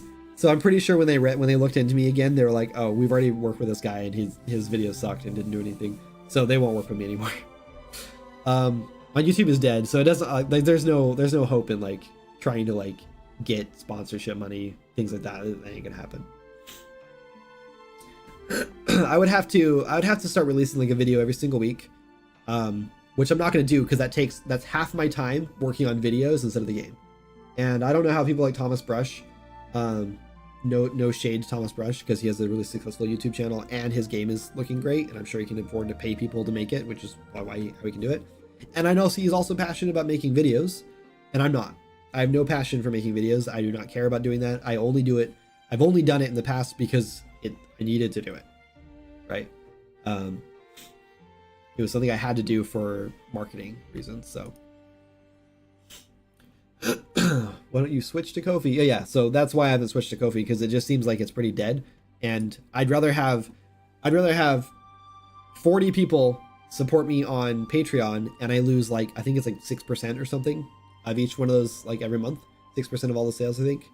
Could be more, could be 10, could be 12, I don't know. I'd rather lose that like 12% than have like 2 people on Ko-fi and not lose anything, right? Because I'm going to make more money on Patreon. And I could do both, and I technically have both. So you can go support me on Ko-fi if you want. You might just have to search for me. I don't know what the link is because it's been so long since there's been any activity on there. But I like Patreon. And I think they offer a lot of stuff that, like, they offer like this thing where they like send out like recommendations to people who are like following or whatever at specific times, and it's like all like algorithm driven or whatever. And when I opted into that, I got like a handful of people sign up, which was great. So they offer some cool stuff that I like, and it just seems like a smart way to go. So they've been around for a long time, and I know they kind of made some weird shifts recently, and like there was some controversy about them, but it hasn't really affected me much. We actually had someone come in recently and they were like, I want to offer you this much money for like a year. And I was like, that's a lot of money. And they were like, yeah, but we just want to make sure like the development is going smooth. We want to help you guys out. And it wasn't like enough to like pay my bills or anything, you know, but it was like, it added up and it would have been really helpful. And I was like, sure. And so I set up a new like tier for them to do it, and they did it for 1 month and then backed out. And that's fine. Not a big deal. And they put their financial reasons changed, which that's cool that you can put that in there, or their financial situation changed. And I've been there before because, yeah, I know how that goes. Like I used to have money. We used to be able to like buy friends gifts and stuff like that, and like Christmas presents and stuff, and now we can't. So I get it. But yeah, so I don't know. Patreon works well. I like it.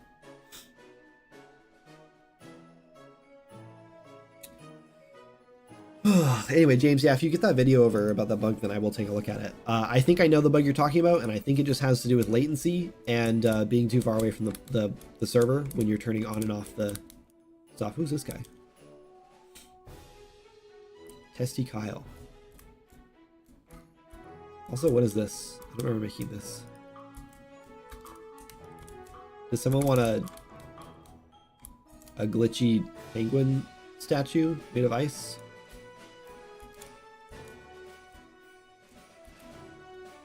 Made of moonstone? Does it want a penguin ball?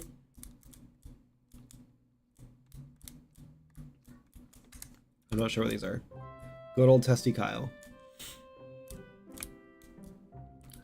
Anyway. Well, we need to make a data table, and we need to set up the UI, which is like the one part I'm just dreading. Like I don't even want to do that. I think we might just have to put all the dies in here. Also, anything about how we're gonna like save which would you have unlocked?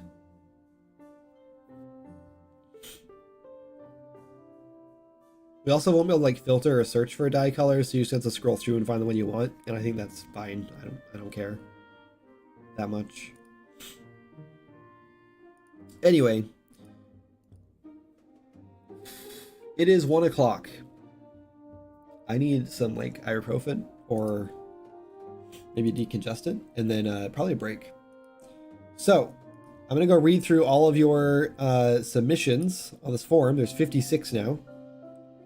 If you guys have not submitted or done the poll, here it is. Please fill it out. It will 100% be driving what we do the next year to get to 1.0. For example, if everyone goes in and says like their favorite part of the game is like, you know, player housing or whatever, and they want like they want more with it, or like more like architecture or whatever, and like everyone wants that, then obviously we'll spend some time working on that, you know. I will preface this saying, last time we did something like this, we asked what feature you guys wanted next, and everyone said dungeons by a long shot. And then we didn't make dungeons next. And the reason for that is because of many different reasons. At the time, fishing was an option, and fishing was already 80% done, because that's what Lewis had been working on for like the last like month or whatever of his employment with us. So it was mostly done, and I honestly thought everyone was going to say fishing, and we just shouldn't have released that poll probably, because we knew fishing was coming out real soon anyway. And then everyone got really mad because fishing came out like 2 weeks later. And it's not like we just made fishing in 2 weeks because we wanted to. We just already had it done, and we could have held it, I guess. But then you guys still wouldn't have fishing, because the reason dungeons haven't gone out yet is because we need skill trees before they can go out. Because there's no other ways to differentiate builds, like other than just like what you're holding in your hand, which feels very loose to me, and I don't like that. So what I really want is, when skill trees come out, I really want players to like be very, very defined in their roles. So when you go to a dungeon, you're either playing a tank, a healer, or a DPS, or a support, I guess. And so, yeah, so I really want that to feel very, not rigid, because you can definitely mix, right? You can definitely be a tank that has healing, like a bunch of healing abilities, right? Which will be really cool. So you can definitely mix a lot of things like that, but at least you have like a designated role and specific things you can do because of your passives help that. Which means we're also going to make like kind of increase the difficulty level of the game to make the balance the passives, which is why we're having a whole test build for this. But yeah, it's a whole thing to do dungeons, because we had to do skill trees first, and to get skill trees right, we have to do a test build, and skill trees are a lot of work. There's a ton of passives in there that I have to make, and they're not even like, we're going to release it like unfinished. Like, you're not even going to have like the top like 20-30% of your skills unlocked yet, because they're just not going to be ready yet. But balancing all the bottom ones will help me much easier balance the top ones as I make them. Excuse me. Hey, Saphira, thanks so much for the sub. Appreciate it. I genuinely forgot the reason dungeons wasn't done. Yeah, that's pretty much it. It's just it's complex. We originally were going to do the magma dungeon in Azura, behind that door that everyone wants to know what's behind there in the lava caves. But then as I went through there, I was like, I'm not feeling it. So we're actually pretty tempted to just open that area up when we do the Azura storyline, because that needs to be done first before 1.0 as well. We have lots of things we got to do. We're very tempted to just open that up like the spider cave is, so you can just go and explore it whenever you want. You might have to get a key or something from Errol to get in there, just so it's like there's some progression to it. But yeah, you'll get in there, and we'll probably just have like a magma golem boss fight like we have all the other golems in the game, which I think is fine. And you'll defeat him and get his heart and bring it back to him, and he'll make you some magma weapons. That'll be that. I think it just doesn't need to be that complicated. It doesn't need to be a full dungeon. There might only be like 2 or 3 dungeons in the whole game, and I think that'll be fine too, because then we can really like fine-tune them and craft them exactly what we want. So yeah, you just gotta make sure the boss fights feel really good. We're also gonna have like multiple tiers, you know, of all those dungeons, so I think it'll work. And also now dungeons need, we're doing a whole AI thing too, which I'm still a little on the fence with, just because it's gonna be a lot of work. But as of now, when you get into a fight, some like AI enemies or AI allies will spawn with you, granted, or provided that you actually added them to the start of the dungeon or whatever, to supplement not having 4 players on your team. So that way we can balance the whole game around 4 players, and the AI will just take over for those like extra roles for you. The problem is they're not going to be as good as an actual player, so we have to like buff up their stats and everything, because they're going to make stupid decisions. But it'll be fine, because we're like, there will be a healer one, so you can just get healed through the dungeon. There will be a tank one that will like, maybe there will be a tank one, maybe there won't be. Maybe we'll just have like DPS and healer. I don't know, because that's, we'll have like a support one, a healer one, like a buffing support one, and then like 2 DPS ones. Because I don't know if we'll have a tank. I guess we can. Bless your cat. Anyway, all right, let's get out of here. I'm ready to take a nap or something. I'm feeling like terrible. My voice is going out. So thank you guys so much for hanging out. Appreciate it. Should we go raid someone? Let's go see who's live. We'll decide. I'm kind of bored of raiding people. I feel like guilty whenever I raid someone. I feel like every time we raid someone, they're like, "Oh, we're just about to leave," or then it's just like an awkward encounter, and I don't know. It's just easier not to raid. So, I don't see anyone live that I want to go raid right now. Maybe this guy.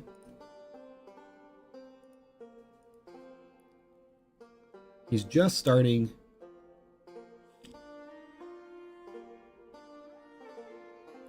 He just got partnered. Congrats to him. All right, we're not gonna raid. Now we'll do it. We'll raid him. It's fine. I'm just gonna be antisocial and raid and leave. I'm not gonna go in and talk. So if you guys want to let them know that I'm sick and I'm just left, you can. If you don't want to, that's fine. Player healing spells could use a boost. There will be more healing spells, and the passives will make all those healing spells way better. So wait till passives come out before you pass too much judgment on the healing spells. I actually don't think they need a boost because your player health never really moves up, but your healing spells do keep getting better. So eventually you get to a point where like one heal gives them like full health back. It's a little insane at higher levels. But I am tempted to like try some more like healing types. So like I think like yeah, whatever. We'll talk about it later. Anyway, see you guys. Bye. Thanks for hanging out. Appreciate it.